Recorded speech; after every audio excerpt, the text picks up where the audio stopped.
I have a confession that I know will leave many of you in shock.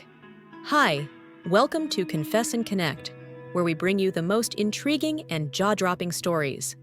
I'm a 29-year-old woman with a pretty face, a curvy body, and caramel skin. My story begins in my senior high school days when I first realized the power of my beauty. In high school, I was the center of attention. Men were constantly showing interest in me, making numerous proposals. It was overwhelming, but also made me realize my own beauty and the influence I had over men. I started giving them attitude, but that didn't deter them. They kept coming. At 22, I met Kyrie, a handsome guy who seemed like my perfect match. We started dating, and soon he had to travel abroad. Before he left, he came to see my family and did something small, which led to my parents giving their consent for us to marry. I stayed loyal to Kyrie for a year, avoiding all other men and their advances. He treated me well, provided for me, and I felt secure in our relationship. I met a white man who was different from the others I had encountered. He was young, energetic, and very wealthy. Although white men were not usually my type, his charm and generosity won me over. He showered me with gifts even before I accepted his proposal. Eventually, I agreed to marry him too. My parents accepted his bride price, and we had a small, secret ceremony with only them in attendance.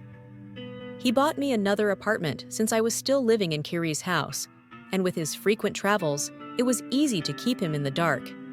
Then came the doctor, a man whose handsomeness and profession made it impossible for me to reject him. When he asked where I was living, I lied and said I was staying at my parents' house to keep him away from Kyrie and the white man's homes.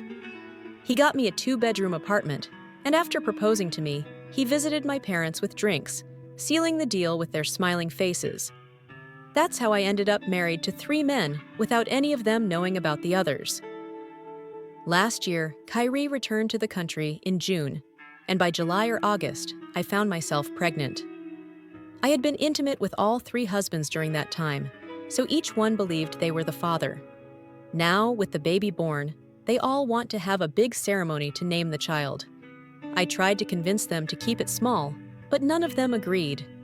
Managing 3 husbands has been a tricky game of deception and strategy. Each husband believes I am their only wife, and I've had to craft elaborate lies to keep them from discovering the truth. My time management skills have been tested to their limits as I shuffle between Kyrie's house, the white man's apartment, and the doctor's place. Each time, I had to come up with new excuses and stories to explain my absences and ensure none of them suspected anything. Now, with the naming ceremony approaching, I find myself in an impossible situation. How do I handle 3 husbands who each believe they are the father of my child? I'm at a loss for what to do and desperately need your advice. What would you do if you were in my shoes? Can you imagine living a life of constant lies and deception? Please share your thoughts and advice in the comment section below. Don't forget to like this video and subscribe to the channel for more unbelievable stories like this one. Thank you for watching, and until next time, stay tuned for more.